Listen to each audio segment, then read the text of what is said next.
Well, good morning and welcome to the HL7 Fire Connect-A-Thon 20 preparation track for, or preparation session for C-CDA Implementation-A-Thon track.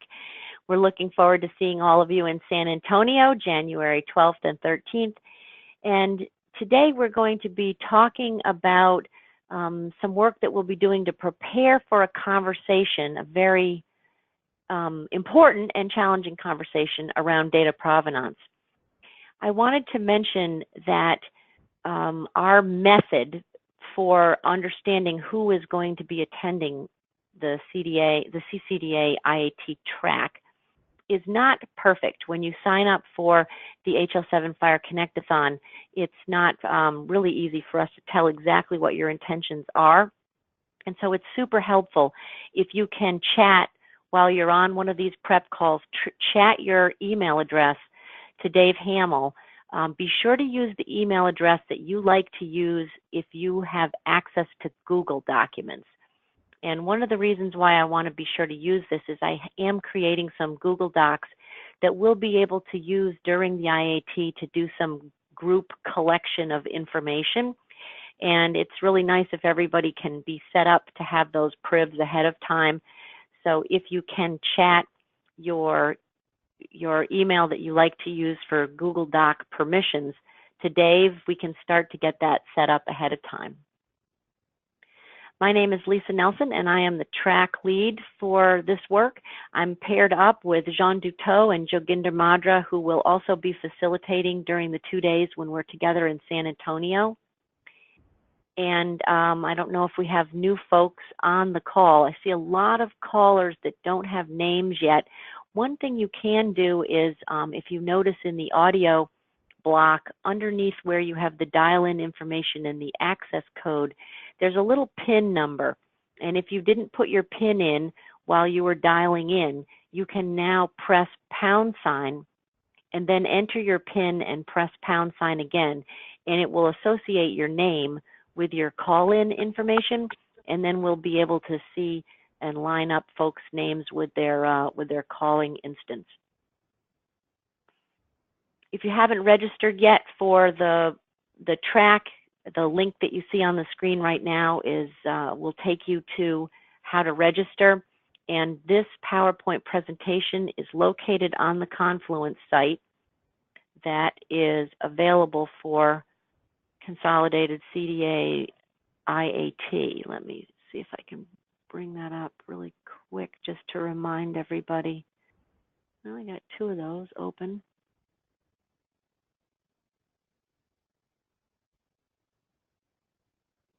Here we go.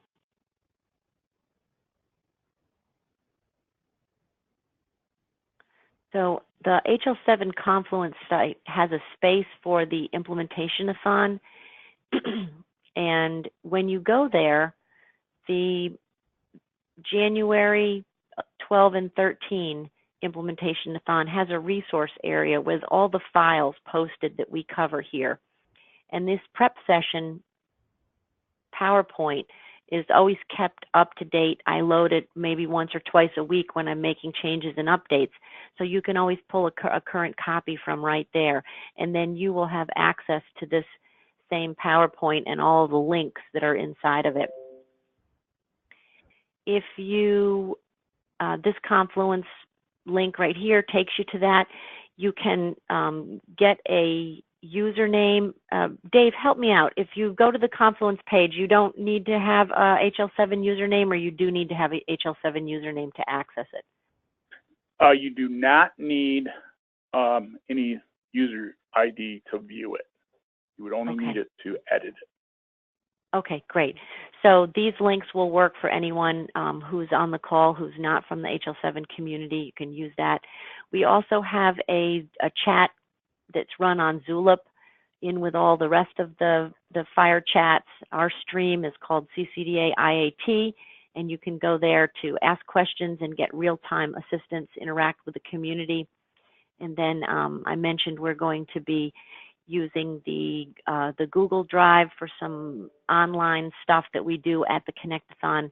And Dropbox, this folder in Dropbox, is the place where I've been loading samples as we go. So you can go out to Dropbox, and there is a setup already for this session. And as we have been populating some files to get us ready for the various quarters, I've already started to put sample files out there. So if you're digging around for something to help jumpstart you and your implementation work, you can go and look out in the Dropbox area.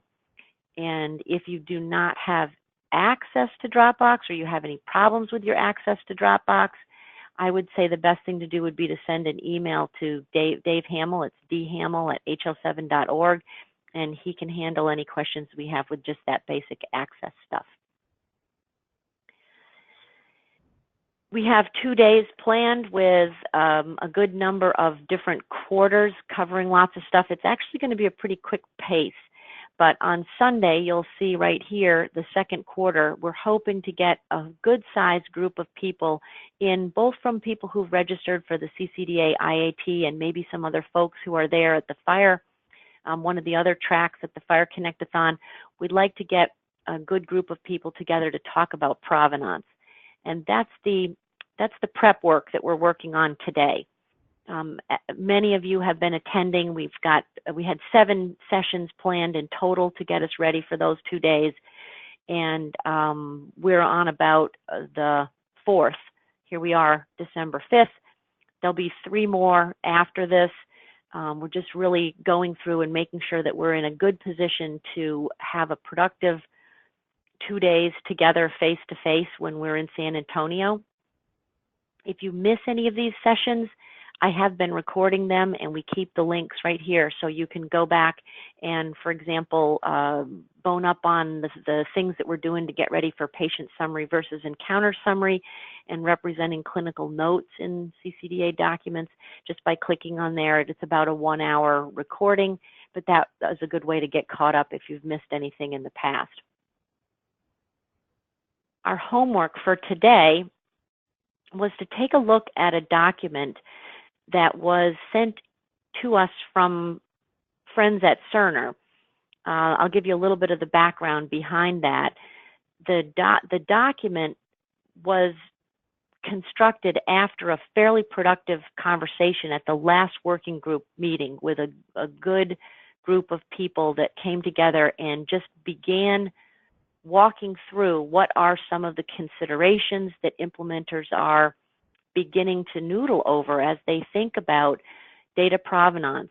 And with the pressure of the US CDI draft about to be coming out as notice of public rulemaking any day now, data provenance is one of the data classes that is listed in the first 20 or 21 data elements that are in that United States Core Data for Interoperability, US CDI.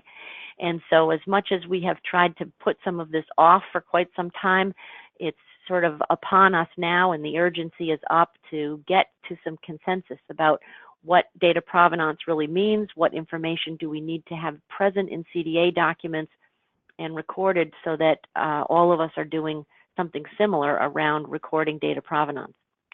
The Cerner guys have been thinking about it a lot, and they sort of led in that meeting with sharing a lot of information that they had been considering as an implementation team. And so the goal, oh wait, let me just switch back to that for 1 second.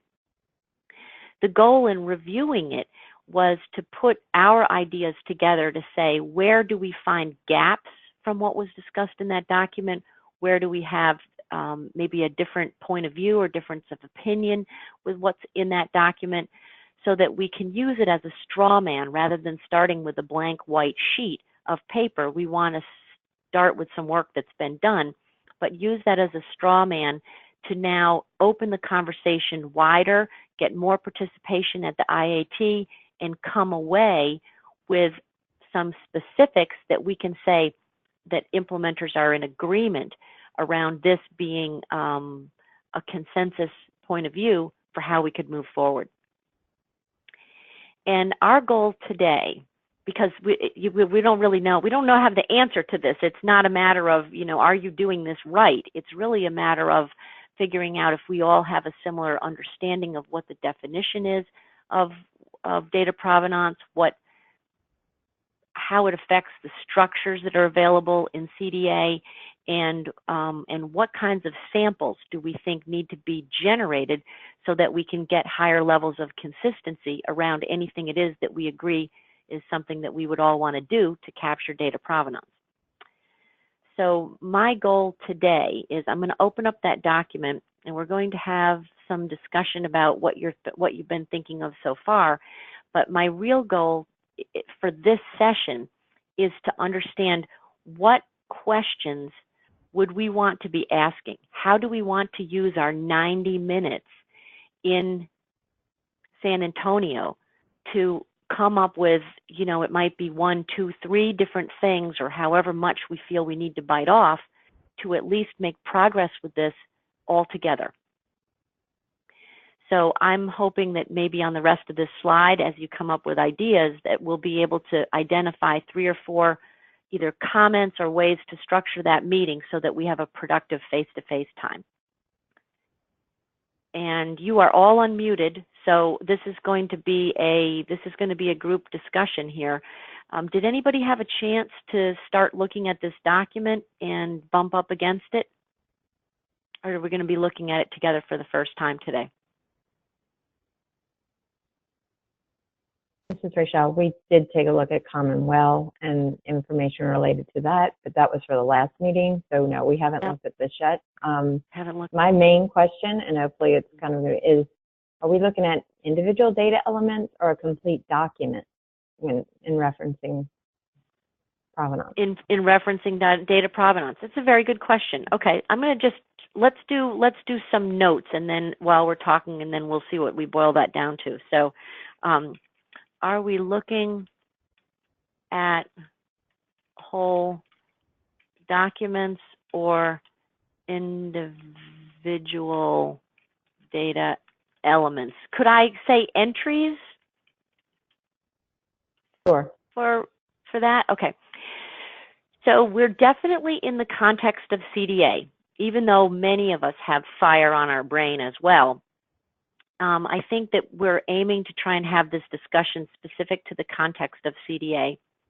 And in CDA, I think one of the things that's special about CDA is it has this notion, a strong notion, one of the 6 fundamental core principles of a CDA document, is that it represents context. And so there's this notion of context conduction, and context that is established at the document header level conducts to all the sections unless you explicitly say something else. And context that is established at a section level conducts to the individual entries within that section unless you explicitly say something else. So, how you answer that. So I think if you say we are looking at the whole document, that means that in fact we're looking at both the whole document and the individual data elements, because the data elements inherit the provenance that's established at the document level. Anybody want to take a different point of view on that?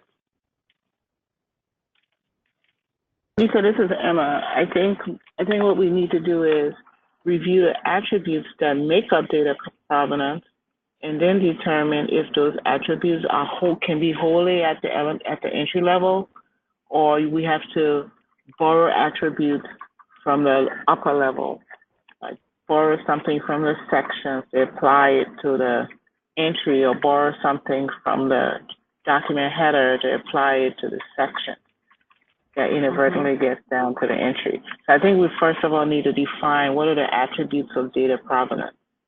Is it an ID? Is it the author? Is it, those kinds of things? Because with author participation being on nearly every entry template or every template period, does that mean author is an attribute that determines provenance, effective time at various, at the various levels, those kinds of things? So should we make a list? Well, let's see how this document went, because I do feel sort of like like they got into this a little bit. So let's just, we'll review this real quick, and then we'll try and get back to that answer. And maybe the answer is not, you know, we're not going to make the answer now, but what we're saying is, would that be the right question to come asking, so that we can let everybody know to be prepared, that we want to hammer out at the, maybe go through every element in the header and say, is this element relevant for data provenance? Do we need it? Does it need to be populated? What effect does it have on the contents within? And maybe that's what we have to do. But anyway, this is what Cerner set forward. So they talk about a definition, and I definitely think we should try and come away with a definition that everybody can agree with. They put knowing where data is coming from so that we can trust and make decisions about data coming from other systems. Does anybody have another, a different definition of what data provenance is? It seems to me like this is narrow to say just where it's coming from, right? I've heard people use, and they even use this, the 5 W's notion. And I just think that we should probably try and hammer out an agreed definition, and I would think this one is too narrow. So let's add that as a task, or at least I'll put it on here.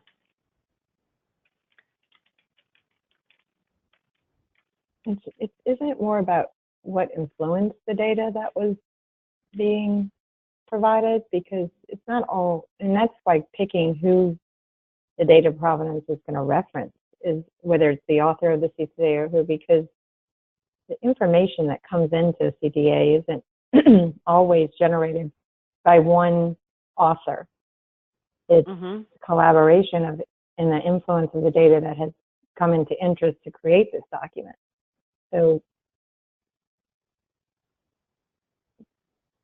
I don't know, it's kind of tricky. But yeah, I think that's very vague. Yeah, and just say the first part. I didn't hear the very first part when you started. Isn't it? I think you were getting at it's more than just where it came from. It's how okay, so it's the origin, but it's also the collaboration of the data that's being, the influence of the data that was provided. Origin, influence of data that was provided. Yeah, I definitely think getting to a common definition and and it might be more than just that one sentence, but I think we need to figure that out. I like the notion of the five W's. This was pretty good, even though they didn't necessarily question it. They talk about things that are out of scope. The who, the when, and the why. I don't know. To me, the who seems extremely important. I'm not really sure why they would say that would be out of scope. They've got some notes about how to accomplish it in FHIR. Not too much else there. If you haven't had a chance to look at this, you may want to just briefly download it from the Confluence site, take a look. I've started to add some comments in here, but it's good background to be thinking about. I like Emma's suggestion about going through the header. Emma, do you think it would be possible? We've got 90 minutes. If we use maybe 30 of it to get to a common definition, and then had a listing of all of the elemental pieces in the header, to see if we could kind of walk through and say what parts and pieces are contributing data provenance for a CDA document. Do you think that would be possible to get through? Yeah, and we can definitely start it, and maybe as people think about it more, it'd be something that we can refine further. do you believe that marching through the header is the right place to start? It depends on how we define. So knowing where data is, according to the Cerner definition, knowing where data is coming from. So is it only where the source of, you know what I'm saying? If we agree on the definition, when I look at fire provenance, I think they defined it more as the resource is about record keeping, audit, and traceability. So it depends on how we want to define what we mean by data provenance. Mm-hmm. Have we gotten a definition from ONC, or is it up to the community to define what is meant by it? And there was a very simple definition in the US CDI, but it was almost so simple that it wasn't as helpful as it could be because it wasn't specific enough. And between now and January, when we get together, there should be updates to that US CDI document that we would want to take into consideration. Will there be definition from ONC to take into consideration? If the NPRM comes out sufficiently early and we have N provenances in there, will we have an opportunity to provide group comments? Matt Ron has me on my toes. So if it comes out before January 12th and 13th, we're going to have that information available as part of what we, look at and talk about. So I'll be just turning straight to the pages about US CDI and trying to digest that. Putting aside a little time to purposely make comments and record comments to go back to them. Yeah. So the original discussion on this at the work group, one of the important concepts, and especially at the data level, was what was its original source of the information, because it was a matter of trust. And you didn't need to know all the hops it went through, but you needed to know who to go back to validate the information. Mm-hmm. I thought we came to some sort of agreement around there being three kind of key points: is what or who was the original source, who did you get it from, and then there's also other attributes, because I'm looking at the recon profiles. Because in the IAT recon profile, we did go through source of information as a subset of provenance. So not only who did you get it from, but the relationship with the patient. You may have gotten it from the neighbor down the street, but does that have any weight? Based on versus you may have gotten this information from the cardiologist who is caring for the patient, more recently, or the cardiologist who cared for the patient 20 years ago. Yeah. Okay. So I'm thinking with 90 minutes, if we can be maybe disciplined about, and this is where I am thinking using a Google Sheet, if we have something prepared that has each of the places in the header, and the other day I pulled all of the base CDA definitions for, what does the record target mean? What does the author person mean? What does the author device mean? What does the authenticator, legal authenticator? I pulled each one of those. And it seems almost like we should peel it like layers. First, understanding those 9 participations in the 5 act relationships in the header, and then look a little bit deeper in each one of them to see where there's spots for recording information that is important for this kind of provenance. Make sense? After we get to at least some sort of working definition. And I put the 2 things down on here that we should definitely take the definition in fire into consideration, and we should take the definition from ONC into consideration, because it would be pretty silly to come up with a definition that doesn't align with both of those other things. Agreed? Those are kind of constraints we want to fit. We don't want to be not in harmony with those two things. The concept of an audit is, I mean, it's auditable is important. This is something that needs to be considered or involved. So that's the whole point. Why would you have provenance? Because probably for audit tracking.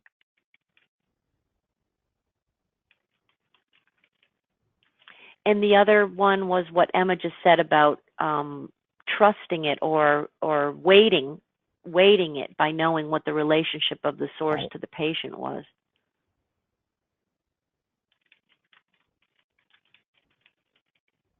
I mean, I'll say trustability. I don't know if that's a real word or not, but no.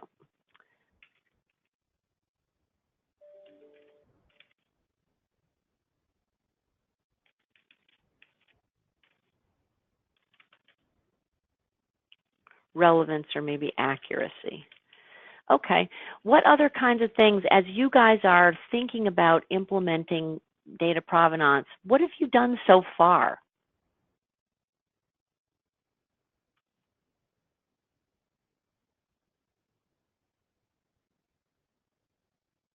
You know, if you were to take a CDA document that already comes out of one of your systems and someone says, just show me the places in this CDA document where you're already outputting information that you consider to be related to the provenance of this data, what spots would you point to?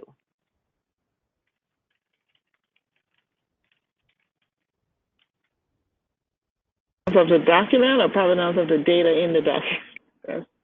Either way, and whatever feels like the more natural way to answer it.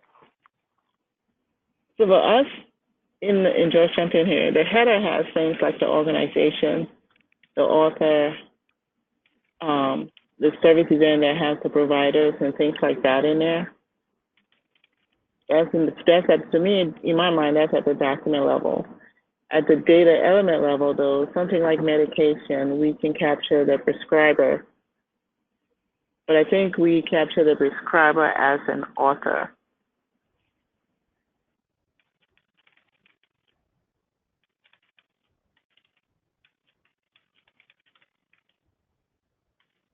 Of the medication statement or the medication order? The medication statement. And Dan is checking, confirming, code. And then also on the problem, I think we describe the provider that documented that problem as an author as well, right, Dan? Hold on. But I'll give you confirmation of that. So I believe on all our data elements, the allergy and all those kinds of things, we can follow, because I think our authors is more of the person that sort of documented the thing, or not documented, but kind of, in my mind, kind of own it. You know, at least when we tell them to map, because we also output the last modified, so this is for people who may have edited or changed it in some way, like change the status or change an effective time or something like that. Then there's also the last modified person, who I think is separate or is different from ownership. So if you had somebody where, let's say, a physician ordered the medication, and then later a physician assistant updates it because the patient says they're not taking it anymore, changes the effective time high, would you expect to see two authors? You could see two authors depending on business rules, right, in the application. So if the business rule says this physician assistant or this nurse is signing on behalf of the real physician, then the business rule determine who becomes the owner.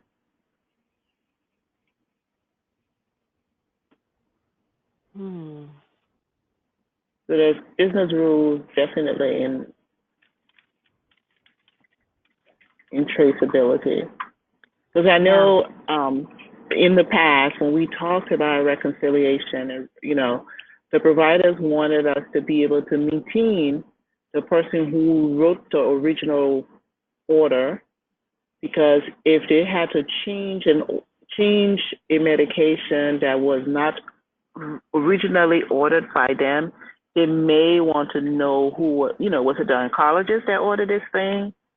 Do I, in my medical decision making, in my mind, do I need to go talk to this person before I make any changes, depending on how serious, it all goes back with the source's relationship with the patient. Mm-hmm. Like me as a PCP, would I change a oncology drug if the patient's having like really bad side effects or something, or do I need to discuss this or have some communication with the oncologist before I make any changes? Mm-hmm.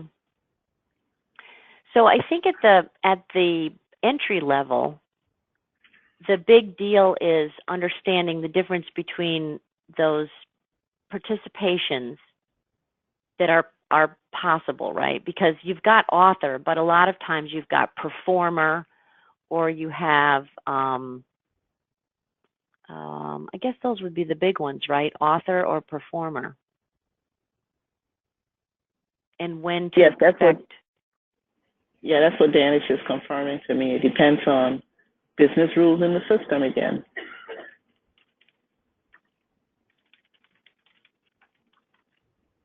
Author or performer. And how about at the section level? Does anybody think about this in terms of ever changing the author at a section level?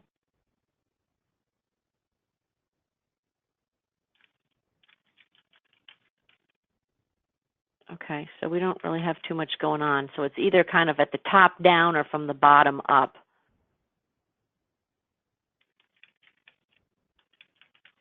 How about as far as attestation? I just have questions. Do people do authors at the section level outside of privacy, though, in CDA? Because I don't think I've seen many documents that have section authors. Have others seen that? I believe we talked about it with some of the shared quality work, right? Maybe. Mm-hmm. I don't know if it would even make sense. Data would likely have an author or creator of the specific data, and then the sections fall under the domain of the document itself.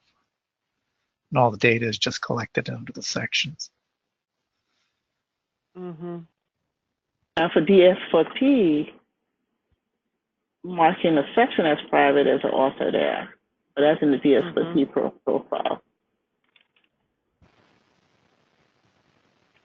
Yeah, and I think for when in digital signing of documents, there was a lot of work done in the attachments group thinking about who is signing what.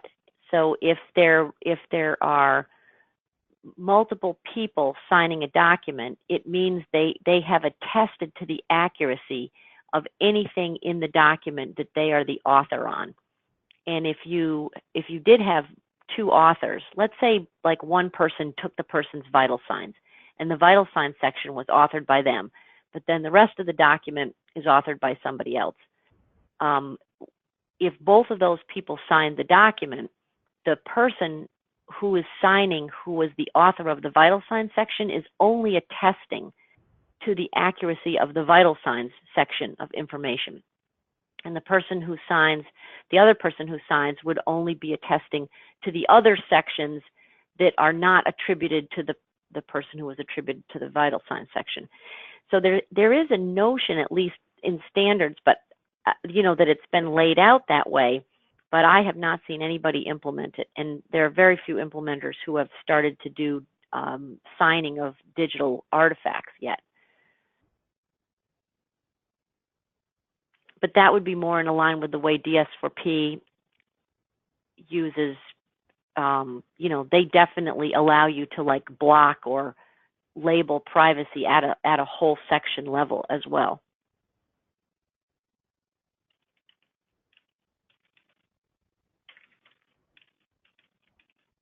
And I'm going to write down here also in digital signature.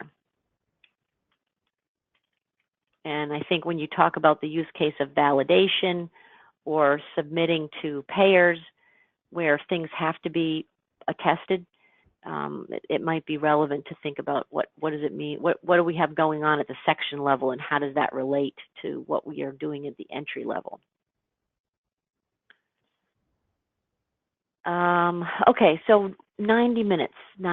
Are we going to be able to, I guess we could be very careful with how we use the 90 minutes to say, if we do 30 minutes on definition and try to get to some sort of working definition, that would leave 60 minutes to try and hammer through the header. But we also have this sort of a top-down and a bottom-up approach where we also might want to do some time looking at the entries in terms of how author and performer is functioning there. What do you do about compound entries? And by that, I mean an entry that has a wrapper, like problem concern, where there's a wrapper that says, I'm concerned about something, and the something has multiple pieces inside of it. And those somethings, their problem observations, could have been made originally by somebody else. Do you maintain authorship at the problem observation level as well as at the problem concern level?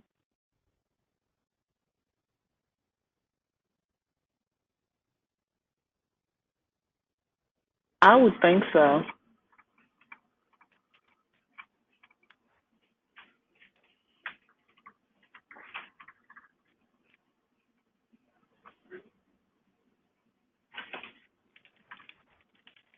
Rochelle, do you guys have any experience with that?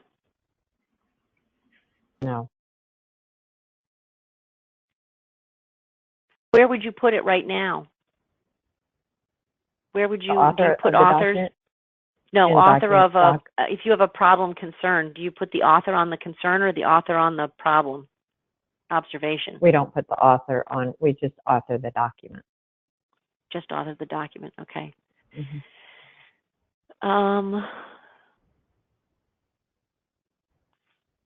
Emma, to what extent do you think we should, I love how FHIR does the 80-20 rule. To what extent should we prioritize gathering information about what do people do right now versus focusing on what do we think we should be doing in the future? I think we should do both, if we can. What is commonly done today? And it depends on what may help clarify what is commonly done, help support what is commonly done today, and create what should be done in the future. Okay. And I just want to add that we're going to do, our clients are going to do what's required.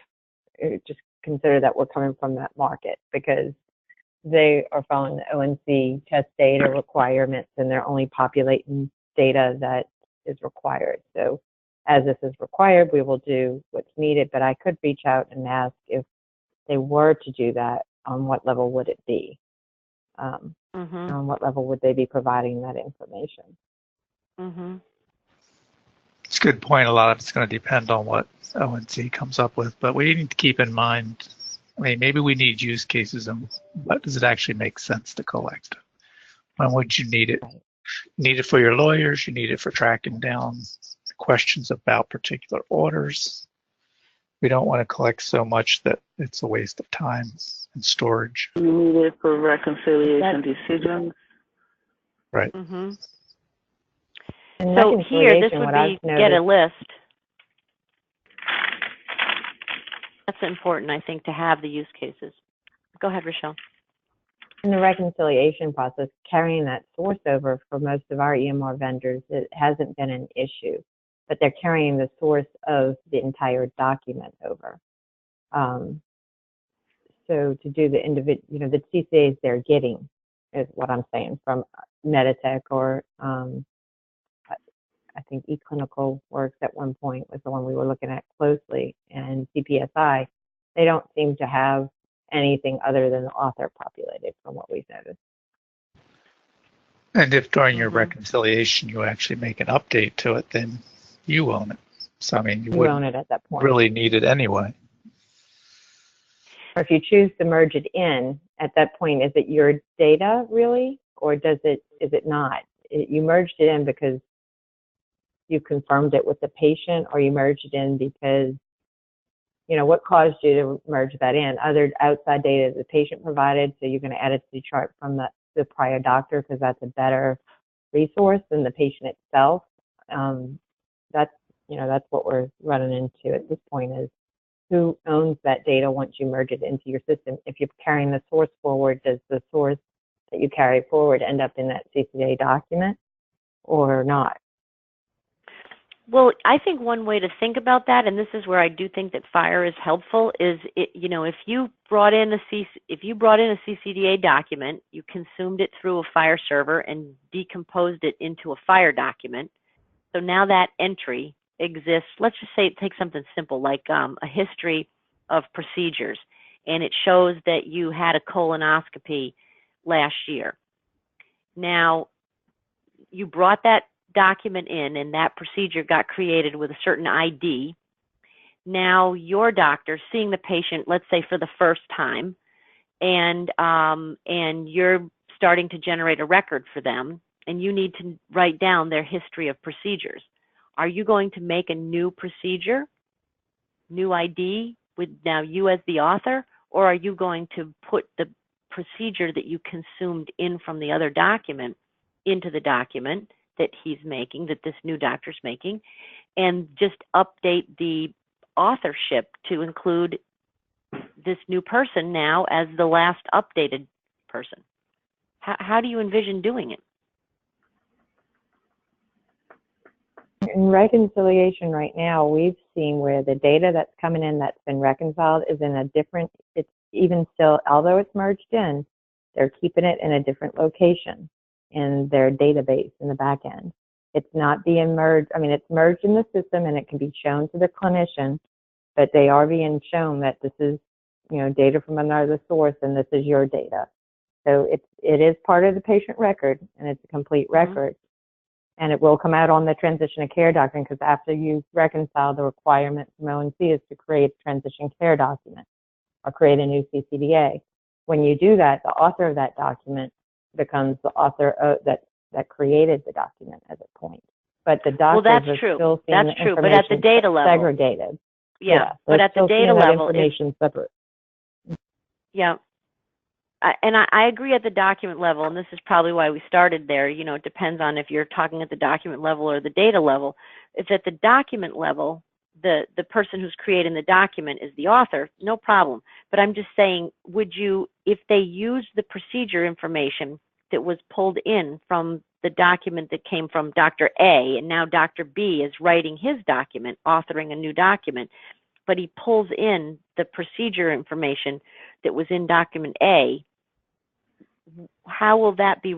How will the procedure information be represented? Who would be the author of that? So the audit log would indicate that he pulled it in and he owns it now. That's what I've seen. So he would own that data at that point. But then that would lose this notion of what George was who was the original source. Exactly. So we probably this is going to be a really tricky conversation but I think what's important is to use our time to focus on things that will help us make the most progress. And do you think that Rochelle, this question of how do you deal with it over time, do you feel like if we struggled, if we concocted that to be the problem that we focus on, to really say, here's the use case of data has come in and set up a scenario like that, does that help us to, almost to like role play through how would we do it to come to agreement? Or do you think it's better to go from more thinking about it as opposed to doing it? I guess it's going to depend on who's in the room, right? Because if we don't have enough implementers in the room, then you're not going to really know what the system's doing. And that's been our problem in the past, right, is having enough consensus. So it almost feels like we need to do more effort of getting a consensus of how it's handled already, and if it is or not. Okay, so this goes back to the how do we do it now? And if people aren't doing it, then what do we do? I mean, you know, in that, and then I think a walkthrough is important. We do it differently. Mm-hmm. We do pull in the performers at the data element levels. So even when you bring it back in, we maintain the performer at the data element level. And it's up to the person who's bringing it back in if they want to store that in the database. They can export it, so I'm assuming that on import they can store it back into the database.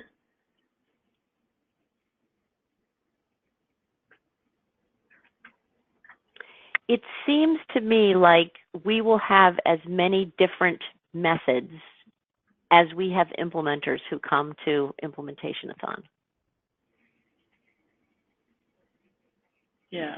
And again, the reason why, yeah. I was going to say the reason why we do that like that is because we actually got input from providers that they want to maintain, so they know who to call. They know who did the surgery, if it's a, you know, if it's a procedure. They know who was the one that did the CAT scan or. Do you think do you think we can ask, you know, as we get a little bit clearer about who else is coming, and this is my little roll call thing that I do, I might go through my list here and see, here's the roll call question. Are you coming to Implementation-A-Thon, and could you bring a description of how your implementation currently is handling this provenance issue? Caller number 12, you look like you're muted. I can't tell if this is a person. Caller number 14, are you on the call to make a comment about whether you'll be coming, and if you could present, you know, bring a view of how you implement provenance? How about caller 16? If you're on mute or something and you come off mute, you can just jump in. Emma, would you be able to actually come with a sort of prepared thing so that we could really collect, at least as a minimum, well, here are some of the approaches that are being taken so far. Yeah, I can. So you're asking, all right, yeah. To bring in all scripts, yeah, something that we can digest to understand how you're doing it. I'll jump down to Jessica. Jessica, are you working for an implementer?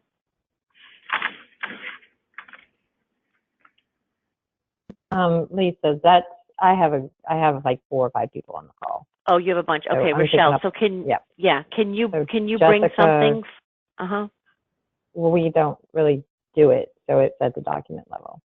It's only at the document level. So, I mean, we carry. All right. Well, then you can say yes. You'll bring something. Okay. Yours will be very easy to document. So Simone, Sam, Jessica, and Matthew are with me.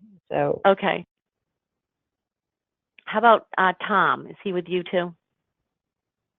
Yeah. Tom Utaro. Just listening. Okay.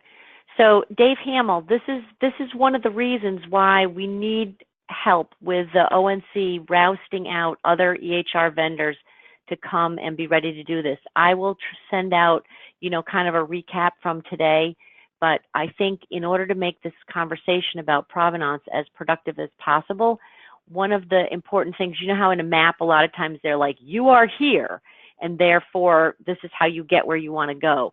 We need a really good picture of the you are here part, and understanding how far apart or how different we are to begin with will help us puzzle through the possibilities for how we can feasibly recommend making advance. So we need more EHR vendors to show up and contribute to this conversation.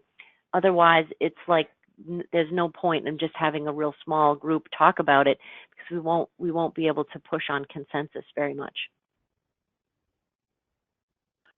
Yeah, I know I sent out the marketing to the EHR people I had listed from a few years ago, but that's the bad thing. I don't know how to extract EHR related contacts from our database. I checked with our membership people. We don't have anything like that. Well, let's spread the word. Emma, I know in patient care, maybe you could make an announcement just to remind folks, because I know we could probably pick up Cerner and Epic. It'd be really important if we could do something to make sure that they are aware that this conversation is going on, and that we would like people to come prepared so we could do more of a comparison of where we are at, maybe at that 80% level of what's been implemented, what people are doing so far. We'll add it to the agenda for our next co-chair call. Awesome. And also Thank you very much. Bring it up at other calls. Care plan today is on today. Excellent. Thank you very much. That'll help. Just a couple of things for where we're going next week. We're getting prepared next week to make the most out of our C-CDA on Fire track that would be happening Saturday afternoon. I think that's the quarter that we have that scheduled late in the day on Saturday. Let's see. Yeah, C-CDA on Fire. So to prepare for this, I think the most important thing that I wanted to share is that homework before the 12th. We have some mapping work that was done by Jean Duteau's company last summer. And it's a basis for looking at a way that we're starting to write down for implementers a little bit of a plan or a map on how you move from CDA to Fire. And if you go to this link, you can download a document that looks like this. And it has tabs in it. It has pretty much all of the entries that were associated with the US CDI, and maybe a couple more required for a CCD or something like that. We kind of narrowed the number of entries that we focused on down a little bit, and it has the header. So this mapping shows, I'll try and make it a little bit bigger. It lines up, kind of flattens out the nested structure and maps from the CDA side over into corresponding Fire resource elements.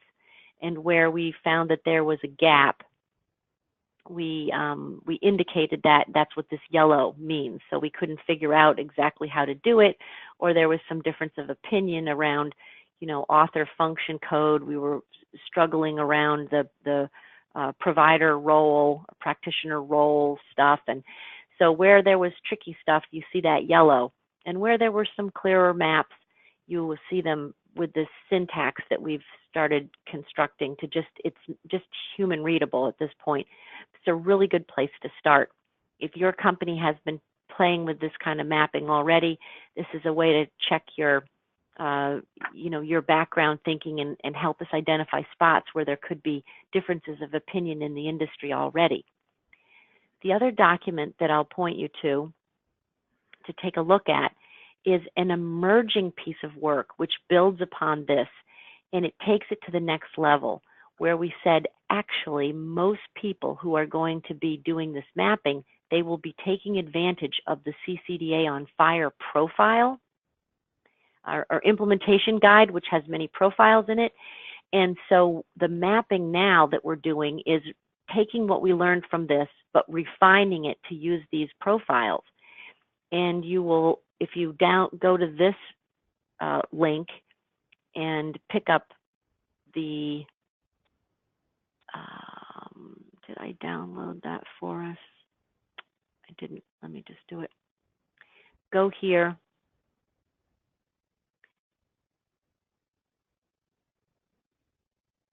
And on this project page, Oh, sorry. This is the link to the Connect-a-thon. I owe you one more link.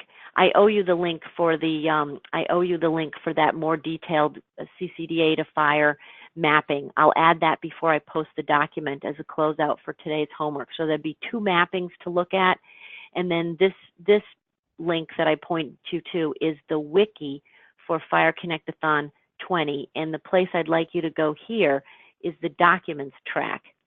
And this is a good representation of where the industry is at so far around expectations of being able to go through steps like this of creating a document and bringing that into create a fire composition and the associated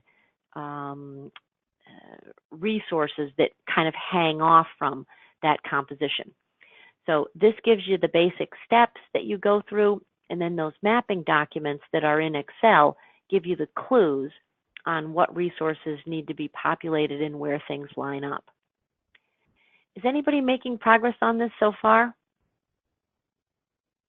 Rochelle, do you guys have anything that you would want to show or demonstrate in, to expose anybody for me to leave time in the 90-minute session for that? I think we may, but we kind of derailed the process from the creating the document to going back to STU2 at this point in our environment because we developed on STU3. But we might be there. I'll let you know. I'll know more next week. Okay, that sounds great. This is tricky stuff, and we have some work on deck that that Graham Grieve is working on for some sort of a transformation that may be built into Fire, but no idea. I don't have any confirmation of whether or not that's going to be ready.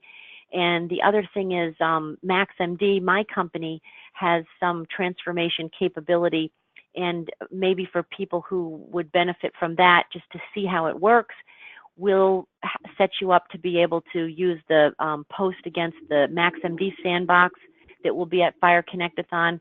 And so by hook or by crook, we'll at least have some level of experimentation and demonstration that can be happening in this quarter, so you can get a feel for what's possible and where people are at so far with feeling their way through this aspect of transforming between C-CDA and Fire. So that's the plan. I'll have more to share next week. We definitely have the C-CDA Fire the document being provided using the Fire resource documents. Yeah. And anything for the certified requirements that were needed, we can demonstrate that. But the concept of going from Fire to C-CDA is pretty tricky, and there's a lot of problems there that we're finding. And we can go over so maybe we'll end up helpful. talking about that a little bit more. And I don't have a lot of experience on the Fire to C-CDA, so I'll leave a little bit of time on that for next week, and we'll get into what you're experiencing and how best to solicit more information about folks that are going the other way from Fire back to CDA. Okay.